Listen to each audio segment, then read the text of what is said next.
ഒരിക്കൽ കൂടി അർജുന്റെ കുടുംബത്തിന് കട്ട സപ്പോർട്ടായിട്ട് ഞാൻ വന്നിരിക്കുകയാണ്. നീ ആരാടി സപ്പോർട്ട് ചെയ്യാൻ? ഞങ്ങളെല്ലാം മനാഫ്കയുടെ കൂടെയാണ് എന്നൊക്കെ പറഞ്ഞ് ഒരുപാട് ചീത്ത പറഞ്ഞുള്ള കമന്റ്സ് ഞാൻ പ്രതീക്ഷിക്കുന്നുണ്ട് ഇതിന്റെ അടിയിൽ. പക്ഷെ പറയാനുള്ളത് പറയാതിരിക്കാൻ എനിക്ക് കഴിയത്തില്ല. മനാഫ്കയോട് ആദ്യം തന്നെ ഒരു കാര്യം എനിക്ക് ചോദിക്കാനുള്ളത്, അദ്ദേഹം പ്രസ് മീറ്റിൽ വന്ന് പറഞ്ഞൊരു കാര്യം എന്ന് പറഞ്ഞാൽ, ഈ പ്രസ് മീറ്റ് ഞാൻ ചെയ്തത് തന്നെ അർജുന്റെ ഫാമിലിക്കെതിരെ ഒരു സൈബർ അറ്റാക്ക് വരുന്നത് ഒഴിവാക്കാനും അവരുടെ ഫാമിലിക്ക് സപ്പോർട്ട് ഉണ്ടാവാനും അവരുടെ ഫാമിലിയെ ഇനി ആരും ഉപദ്രവിക്കരുത് എന്ന് കരുതിയിട്ടാണെന്നാണ് പറഞ്ഞത്. അങ്ങനെ ഒരു നല്ല ഇന്റൻഷൻ ഉള്ള ഒരാളായിരുന്നെങ്കിൽ തീർച്ചയായിട്ടും ചെയ്യേണ്ടത്, നിങ്ങൾ തമ്മിൽ ഒരു ഫാമിലി പോലെ കഴിഞ്ഞവരാണെന്നാണ് നിങ്ങൾ പറഞ്ഞത്. അങ്ങനെയായപ്പോൾ ആദ്യമേ അവിടെ ചെന്നിട്ട് എന്താണ് നിങ്ങളുടെ പ്രശ്നം, എന്തെങ്കിലും തെറ്റിദ്ധാരണ ഉണ്ടെങ്കിൽ ആ തെറ്റിദ്ധാരണ പറഞ്ഞ് മാറ്റിയതിന് ശേഷം നിങ്ങൾ രണ്ടു കൂട്ടരും കൂടെ ഒരു പ്രസ് മീറ്റിൽ വന്നിട്ട് ഞങ്ങളുടെ തെറ്റിദ്ധാരണ മാറി, ഇതായിരുന്നു കാര്യം, ഇവരെ ആരും ഉപദ്രവിക്കരുത് എന്ന് പറഞ്ഞാൽ ആ ഒരു മാനസികാവസ്ഥ നമുക്ക് മനസ്സിലാക്കാവുന്നതായിരുന്നു. പക്ഷേ ഇത് അങ്ങനെയൊന്നുമില്ല. അവരുമായിട്ട് മനാഫ്കയ്ക്ക് ഒരു കോണ്ടാക്റ്റും ഇല്ല. അവരെന്തിനാ അങ്ങനെ പറഞ്ഞ് ഒന്നും അന്വേഷിക്കാൻ പോയിട്ടില്ല, സംസാരിക്കാൻ പോയിട്ടില്ല, ഒന്നുമില്ല. പുള്ളി അതിന് പുള്ളിയുടെ വേർഷൻ മറുപടി കൊടുക്കാനും പുള്ളിയുടെ ഭാഗം ക്ലിയർ ആണെന്ന് കാണിക്കാനും നടത്തിയ പ്രസ് മീറ്റാണ്. അത് പുള്ളി അങ്ങനെ അങ്ങ് പറഞ്ഞാൽ മതിയായിരുന്നു.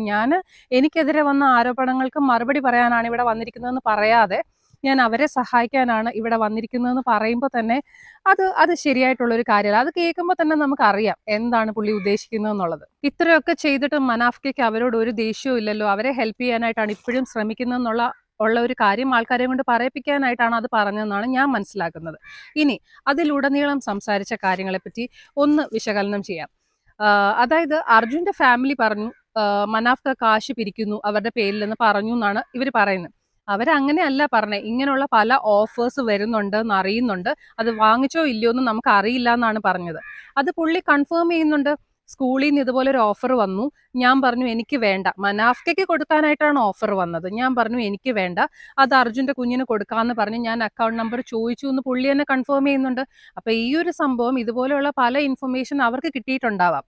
ഈ പുള്ളിയുമായിട്ട് നല്ലൊരു ടേംസിൽ അല്ലാത്തത് കൊണ്ട് തന്നെ അതിനെപ്പറ്റി സംസാരിച്ചിട്ടുണ്ടാവില്ല. ഈ അർജുന്റെ സിസ്റ്റർ വന്നിട്ട് നന്ദി പറയുന്ന ഒരു വീഡിയോ ചെയ്തു. അതിൽ മനാഫ്കയ്ക്ക് നന്ദി പറഞ്ഞിട്ടില്ല എന്ന് പറഞ്ഞിട്ടാണ് ആദ്യം ഒരു വലിയ പ്രശ്നം ഉണ്ടായത്. ഇപ്പൊ അവരുടെ സംസാരത്തിൽ നിന്ന് തന്നെ അറിയാം, കഴിഞ്ഞ കുറെ നാളുകളായിട്ട്, കുറെ ദിവസങ്ങളായിട്ട് മനാഫ്കയുമായിട്ട് ഒരു നല്ല റിലേഷൻ അല്ല ഇവർക്കൊന്നും. ഇവരെ ജെനുവിനായിട്ട് സഹായിച്ചത് ആരാണ്, ഒരു പ്രതിഫലേച്ഛയും ഇല്ലാതെ ജെനുവിനായിട്ട് സഹായിച്ചത് ആരാണെന്നും ഈ പുള്ളിയുടെ ഇന്റൻഷൻ എന്തായിരുന്നു, ഈ പുള്ളി ഹെൽപ്പ് ചെയ്തിട്ടില്ല എന്നൊന്നും പറയുന്നില്ല. പക്ഷെ സ്റ്റിൽ അതിനകത്തൂടെ പുള്ളിക്ക് പേഴ്സണൽ ഗെയിൻസ് കുറെ ഉണ്ടായിരുന്നു എന്നുള്ളത് മനസ്സിലാക്കിയത് കൊണ്ട് തന്നെയാണ് അവർ ആ പേര് മിണ്ടാഞ്ഞത്.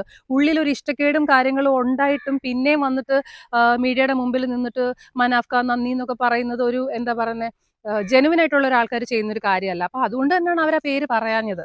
പിന്നെ മനാഫ്ക പറഞ്ഞു അദ്ദേഹത്തിന്റെ ഒരു സുഹൃത്തായ ഒരു ഉസ്താദിനെ വിളിച്ചിട്ട് ഇവരുടെ വീട്ടിൽ പോയി. അപ്പോൾ ഉസ്താദ് കുറച്ച് പൈസ കൊടുത്തു, അത് അവർക്ക് ഇഷ്ടപ്പെട്ടില്ല എന്ന്. ഉസ്താദ് പൈസ കൊടുക്കുക മാത്രമല്ല ചെയ്തത്, ആ വീഡിയോ നല്ല രീതിയിൽ പ്രചരിക്കുകയും ചെയ്തു. പൈസ കൊടുത്തു, ഇഷ്ടപ്പെട്ടില്ല, ഓക്കെ, പക്ഷെ ആ വീഡിയോ എങ്ങനെ പ്രചരിച്ചു അത് ചോദിക്കുമ്പോൾ പുള്ളിക്ക് ഉത്തരവില്ല. അതിനെപ്പറ്റി എനിക്കറിയില്ല, അന്വേഷിക്കണം, ആരെടുത്തെന്ന് അന്വേഷിക്കണം, പുള്ളിയുടെ കൂടെ വന്ന ആൾക്കാർ ആരൊക്കെയാണെന്ന് പുള്ളിക്ക് അറിയില്ല, അതെടുത്തത് ആരാന്നും പുള്ളിക്ക് അറിയില്ല. ഒരു ഫാമിലിക്ക് ഒരു പൈസ ഓഫർ ചെയ്യുമ്പോൾ, ഇപ്പൊ ഉസ്താദ് കൊടുത്തതിന് മനാഫ്ക ഒന്നും പറയാൻ പറ്റില്ല. പക്ഷെ അത് കഴിഞ്ഞ് സ്കൂളുകാർ ഓഫർ ചെയ്ത സമയത്തും നേരെ പോയിട്ട് കുഞ്ഞിന്റെ അക്കൗണ്ട് തരൂ, കുഞ്ഞിന്റെ പേരിൽ ഇടാം എന്നൊക്കെ പറയാണ്. ആ ഫാമിലി അങ്ങനെ ഒരു സഹായം ആവശ്യപ്പെടുന്നുണ്ടോ, അല്ലെങ്കിൽ അവർക്ക് അതിൽ താല്പര്യമുണ്ടോ എന്നുള്ള കാര്യമൊക്കെ അന്വേഷിക്കാതെ ചുമ്മാതെ പോയിട്ട് അങ്ങനെ അങ്ങ് ഡിസൈഡ് ചെയ്യാനും അല്ലെങ്കിൽ ആ ഒരു തീരുമാനത്തിലേക്ക് എത്തിപ്പോയി ജസ്റ്റ് അക്കൗണ്ട് നമ്പർ ചോദിക്കാനും ഒക്കെ പുള്ളി ആരാണ്? പുള്ളി സഹായിച്ചിട്ടുണ്ടെന്ന് പറഞ്ഞാലും, ഇങ്ങനെ ഒരുപാട് സഹായങ്ങൾ ചെയ്തിട്ടുണ്ടെന്ന് പറഞ്ഞാലും, അങ്ങനെയുള്ള കാര്യങ്ങളൊക്കെ ഒരു കുടുംബത്തിന് ആവശ്യമുണ്ടോ എന്നുള്ളത് ആ കുടുംബവുമായിട്ട് ഡിസ്കസ് ചെയ്ത് തീരുമാനിക്കേണ്ട കാര്യമാണ്. പുള്ളി യൂട്യൂബ് ചാനൽ തുടങ്ങി എന്നുള്ള ആരോപണത്തിന് മറുപടി പറയുന്നത് ഇങ്ങനെയാണ്: ഒരു ചാനലുകാരൻ സജസ്റ്റ് ചെയ്തതുകൊണ്ടാണ് ഞാൻ തുടങ്ങിയെന്ന്. ഫസ്റ്റ് ഓഫ് ഓൾ ചാനലുകാർ ഏത് ബൈറ്റ് ആണെങ്കിലും അവർക്ക് ആദ്യം കിട്ടാനും അവർക്ക് റീച്ച് കിട്ടാനുമാണ് നോക്കുന്നത്. അപ്പോൾ അവരെങ്ങനെ സജസ്റ്റ് ചെയ്തു എന്ന് എനിക്കറിയില്ല. പിന്നെ മേ ബി പുള്ളിയോടുള്ള നല്ലൊരു ഫ്രണ്ട്ഷിപ്പിന്റെ പുറത്ത് പറഞ്ഞു കൊടുത്തതായിരിക്കാം. പിന്നെ രണ്ടാമത് പറഞ്ഞൊരു കാര്യം എന്ന് പറഞ്ഞാൽ, എനിക്ക് എന്തെങ്കിലും ഒരു അപകടം പറ്റിയാൽ അത് അറിയിക്കാനുള്ളൊരു മാധ്യമം കൂടിയായിരുന്നു ഇതെന്ന്. അത്രയും ആൾക്കാരുള്ള, അത്രയും ചാനലുകാർ അവിടെ പോയി തമ്പടിച്ച് കിടന്നിരുന്ന ഒരു സ്ഥലത്ത് പുള്ളിക്ക് ഒരു അപകടം പറ്റിയാൽ അത് അറിയാൻ മറ്റ് പല മാർഗങ്ങളുണ്ട്. പിന്നെ എൻ്റെ വിഷമങ്ങൾ തുറന്നു പറയാൻ ഒരു മാധ്യമമായിരുന്നു എന്ന്. പുള്ളിയുടെ വിഷമം, നമ്മൾ സാധാരണ വിഷമങ്ങൾ പറയുമ്പോൾ നമുക്ക് മറുതലക്കിൽ നിന്ന് ഇങ്ങോട്ട് കേൾക്കുകയും കൂടെ വേണം. ഇത് ജസ്റ്റ് പറഞ്ഞുകൊണ്ടിരിക്കുകയാണ് പബ്ലിക്കിനോട്. അപ്പോൾ അതൊരു മാർഗമാണോ എന്ന് എനിക്കറിയില്ല. അപ്പോൾ അങ്ങനെയാണ് പുള്ളി പറഞ്ഞത്. അപ്പൊ ഇനി ആ ചാനൽ പുള്ളി ഉപയോഗിക്കും, പക്ഷെ അർജുന്റെ പേര് യൂസ് ചെയ്യില്ല, അർജുന്റെ ഫോട്ടോ മാറ്റി ഇനി യൂസ് ചെയ്യുന്നത് പുള്ളിയും പുള്ളിയുടെ ഫാമിലിയും അനുഭവിച്ച ദുരിതങ്ങളെ പറ്റി പറയാനാണെന്ന് പറഞ്ഞു. അപ്പോൾ ഒബ്വിയസ്ലി ഒരുപാട് ദുരിതങ്ങൾ എല്ലാവരും അനുഭവിച്ചിട്ടുണ്ട്. പക്ഷെ പുള്ളിയുടെ അനുഭവങ്ങളും ദുരിതങ്ങളും ഒക്കെ പുള്ളി ഇനി ഒരു ചാനലിൽ കൂടെ പറയും. അതൊക്കെ പുള്ളിയുടെ പേഴ്സണൽ കാര്യമാണ്. ഒരു ചാനൽ തുടങ്ങുക എന്നുള്ളത് ഓരോരുത്തരുടെ പേഴ്സണൽ കാര്യമാണ്. ഞാനൊരു ചാനൽ തുടങ്ങിയത് എൻ്റെ ഇഷ്ടമാണ്. അതിനെ ചോദ്യം ചെയ്യാൻ ആരും അനുവദിക്കത്തില്ല. പക്ഷെ ഈ അർജുന്റെ ഫോട്ടോ ഇട്ടു, അർജുന്റെ ഫാമിലിയെ പറ്റി അങ്ങനെ പറയുന്നു എന്നുള്ളതായിരുന്നു അവരുടെ ഒരു അലിഗേഷൻ. അത് പുള്ളി ഇനി ചെയ്യില്ല എന്ന് പറഞ്ഞു കഴിഞ്ഞാൽ ആ ആരോപണം അവിടെ സ്റ്റോപ്പായി. അർജുന് 75,000 രൂപയായിരുന്നു സാലറി എന്നാണ് ആദ്യം പറഞ്ഞത്. പിന്നെ പ്രസ് മീറ്റിൽ പറഞ്ഞു അത് ബത്തയായിരുന്നു, അത് കൂടാം കുറയാം എന്ന് പറയുന്നുണ്ട്. ആ കൂടാം എന്ന് പറയുന്നിടത്ത് പുള്ളിയുടെ ടോൺ ഒന്ന് താഴുന്നുണ്ട്. ബിക്കോസ് കൂടുന്നില്ല എന്നുള്ളത് നമുക്ക് ആ ടോണിൽ നിന്ന് മനസ്സിലാക്കാം. പിന്നെ പുള്ളി ഈ 75,000 ആണെന്ന് മാധ്യമത്തിൽ വന്നിരുന്ന് പറയാനുള്ള കാര്യം അത് ആ ഫാമിലിയെ ഹെൽപ്പ് ചെയ്യാനായിരുന്നു. ഇൻഷുറൻസ് എമൗണ്ട് പുള്ളിയുടെ ഇങ്ങനത്തെ ഒരു ബൈറ്റ് കിടന്നാൽ, ഓണറിന്റെ 75,000 രൂപയാണ് സാലറി കൊടുക്കുന്നൊരു ബൈറ്റ് അവിടെ കിടന്നാൽ ഇൻഷുറൻസിന് അതൊരു തുക കൂട്ടി കിട്ടാനുള്ളൊരു സാധ്യതയാണ് എന്നാണ് പുള്ളി പറയുന്നത്.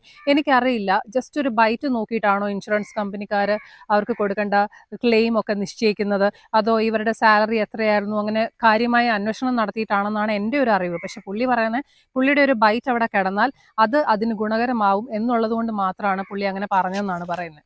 അതുപോലെ തന്നെ ഒരു സെൻഡ് ഓഫ് പാർട്ടിയെ പറ്റി പറയുന്നുണ്ട്. കഴിഞ്ഞ ദിവസം പ്രസ് മീറ്റിൽ വന്നിരുന്ന് പറഞ്ഞ പോലെയാണ് പുള്ളി ആ ഫാമിലിയിൽ ചെന്ന കാര്യം അവതരിപ്പിച്ചിരുന്നതെങ്കിൽ തീർച്ചയായിട്ടും ആ അമ്മ അത്രയും ഹർട്ടായി സംസാരിക്കുന്നത് എനിക്ക് തോന്നുന്നില്ല. പുള്ളി പറഞ്ഞു അയാൾക്ക് അത്രയും നാൾ നമുക്ക് വേണ്ടി കഷ്ടപ്പെട്ട ഒരാളാണ്, പുള്ളിക്ക് നല്ല ഭക്ഷണം കൊടുത്ത് വിട്ടു എന്നാണ്.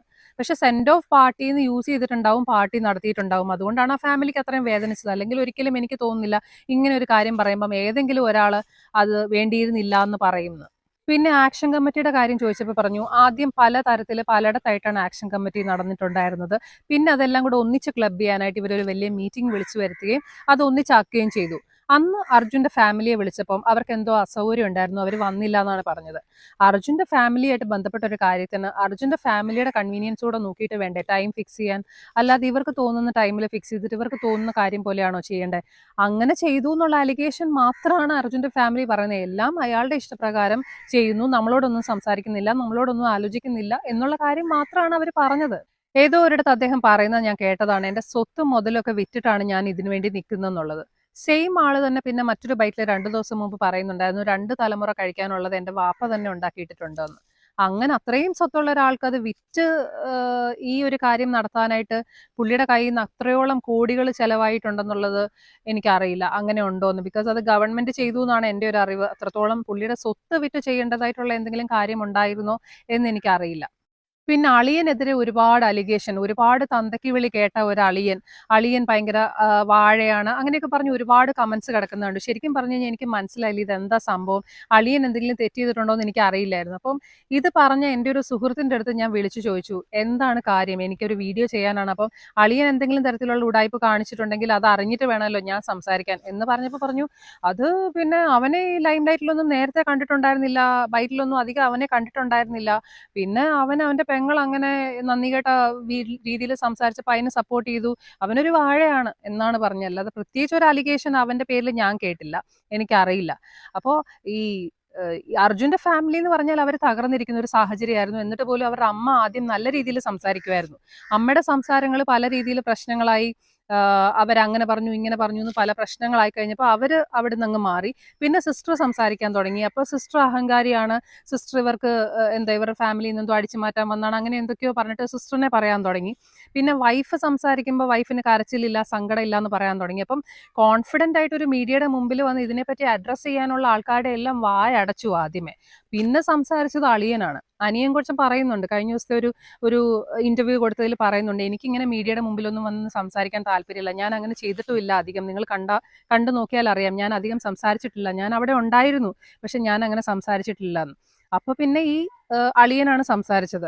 അപ്പൊ അങ്ങനെയുള്ളൊരു സമയത്ത് അതിന് ഒരു പ്രത്യേക റീസൺ ഇല്ലാതെ എന്തിനാണ് ഇങ്ങനെ പറയുന്നതെന്ന് എനിക്ക് മനസ്സിലാവുന്നില്ല. ആ ഒരു കുടുംബത്തിനെ മൊത്തം ടാർഗറ്റ് ചെയ്തിട്ട് ആ അനിയന്റെ ഒരു ഇന്റർവ്യൂ കണ്ടാൽ ആ ഫാമിലിയുടെ ഒരു അവസ്ഥ മാനസികാവസ്ഥ ഉള്ള ഒരാൾക്ക് മനസ്സിലാവും. നല്ല മാനസികാവസ്ഥ ഉള്ള ഒരാൾക്ക് ആ അവസ്ഥ മനസ്സിലാക്കാൻ പറ്റും. ഇത് സെയിം ലൈക്ക് അമൃത ബാല കേസാണ്.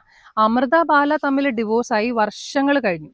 അപ്പോൾ അതിനുശേഷം എപ്പോഴും ബാല വന്നിരുന്ന് വീഡിയോയിൽ ഇത്രയും വർഷങ്ങളായിട്ടും ബാല വന്നിരുന്ന വീഡിയോയിൽ അമൃത പല ആലിഗേഷൻസ് അമൃതയ്ക്കെതിരെ പറയാണ്. കുഞ്ഞിനെ കാണിക്കാത്ത ആലിഗേഷനെ പറ്റി എനിക്കിപ്പോഴും കൃത്യമായ ധാരണയില്ല, എന്തുകൊണ്ട് കാണിക്കുന്നില്ലായിരുന്നു, കുഞ്ഞിലെ തൊട്ടേ എന്തുകൊണ്ട് അത് ചെയ്തില്ല. അപ്പോൾ ഇപ്പോൾ റീസെൻ്റ്ലി പറയുന്ന പല കാര്യങ്ങൾ കേട്ടിട്ട് മേ ബി അതുകൊണ്ടായിരിക്കാം. അതിലെനിക്കൊരു എതിർപ്പുണ്ടായിരുന്നു. പക്ഷെ അതിന് വ്യക്തമായ കാരണങ്ങൾ ഉണ്ടായിരുന്നിരിക്കാമെന്ന് ഇപ്പം ഞാൻ മനസ്സിലാക്കുന്നു. അപ്പോൾ അങ്ങനെ വന്നിരുന്ന് കുറേ ബാല ഡെയിലി ഇത് പറഞ്ഞുകൊണ്ടിരിക്കുമ്പോഴും എല്ലാവരും ബാലയ്ക്ക് സപ്പോർട്ടായിരുന്നു. ബാല രണ്ടാമതൊരു കല്യാണം കഴിച്ചു. രണ്ടാമത്തെ ഭാര്യയുടെ കൂടെയും വന്നിരുന്ന് സംസാരിക്കുന്നത് ആദ്യത്തെ ഭാര്യയുടെ കാര്യവും ആദ്യത്തെ ഭാര്യയുടെ കൊച്ചിന്റെ കാര്യവുമാണ്. അപ്പോൾ ആ ഭാര്യയുടെ മാനസികാവസ്ഥ ഒന്ന് ആലോചിച്ച് നോക്കിയേ. എപ്പോഴും പിന്നെ ഇത് തന്നെ പറഞ്ഞുകൊണ്ടിരിക്കുക. അരെ അത് വിട്ടിട്ട് മൂവ് ഓൺ ചെയ്ത് എൻ്റെ കൂടെ വാ, നമുക്ക് ജീവിക്കാം എന്നുള്ളൊരു തിങ്കിങ് ഉറപ്പായിട്ടും അവർക്കും ഉണ്ടാവില്ലേ. അതിനെപ്പറ്റി ആരും ഒന്നും പറയുന്നില്ലായിരുന്നു. ഫുൾ സപ്പോർട്ട് ബാലയ്ക്ക് വർഷങ്ങളായിട്ട്. ഇപ്പൊ ബാലയുടെ രണ്ടാം ഭാര്യ ഇട്ടിട്ട് പോയി.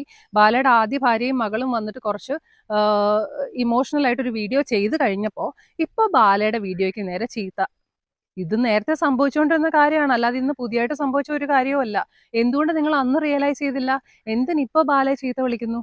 സെയിം തിങ്ങേ ഉള്ളൂ ഇവിടെയും ഈ ഒരു പാവപ്പെട്ട ഫാമിലിയുടെ ജെനുവിൻ ആയിട്ടുള്ള അവരുടെ മാനസികാവസ്ഥയും അവരുടെ എന്താ പറയുന്നത്, അവരുടെ അവസ്ഥയൊന്നും കൃത്യമായിട്ട് മനസ്സിലാക്കാതെയാണ് ഈ ഇരുന്ന് ചീത്ത വിളിക്കുന്ന ആൾക്കാരെല്ലാം ചീത്ത വിളിക്കുന്നത്.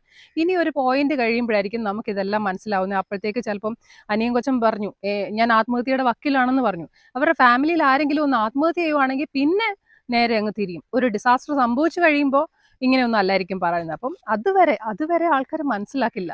മനാഫ്കയെ നിങ്ങൾ എല്ലാവരും സ്നേഹിച്ചോളൂ. ഈവൻ എനിക്കും ആ മനുഷ്യനോട് വൈരാഗ്യമൊന്നുമില്ല. ഹെൽപ്പ് ചെയ്യാൻ മെന്റാലിറ്റി ഉള്ള ഒരു മനുഷ്യനാണ്. പക്ഷെ അതിനെ ആ ഹെൽപ്പ് ചെയ്യുന്ന കാര്യത്തിനെ പുള്ളിയുടേതായിട്ടുള്ള പേഴ്സണൽ ഗെയിന് വേണ്ടി യൂട്ടിലൈസ് ചെയ്യുന്നു എന്നുള്ളതാണ്. അതിപ്പോൾ ഓരോരുത്തരുടെ ക്വാളിറ്റി അനുസരിച്ചിരിക്കും. ചില ആൾക്കാർ ഹെൽപ്പ് ചെയ്തു എന്നോടുള്ള എൻ്റെ അനിയൻ അല്ലെങ്കിൽ എൻ്റെ അമ്മ എന്നുള്ള രീതിയിലത്തെ ഒരു തോട്ടലി ഹെൽപ്പ് ചെയ്തിട്ടുള്ളതാണെങ്കിൽ അത് ഹെൽപ്പ് ചെയ്തു പോരുന്നു എന്നുള്ളതല്ലാതെ അതിൻ്റെ ബാക്കി ബെനിഫിറ്റ്സ് അനുഭവിക്കാൻ അവർ ആഗ്രഹിക്കത്തില്ല. പക്ഷെ പുള്ളി അതിൻ്റെ ബാക്കി ബെനിഫിറ്റ്സ് ഒക്കെ അനുഭവിക്കാൻ ആഗ്രഹിക്കുന്നുണ്ട്.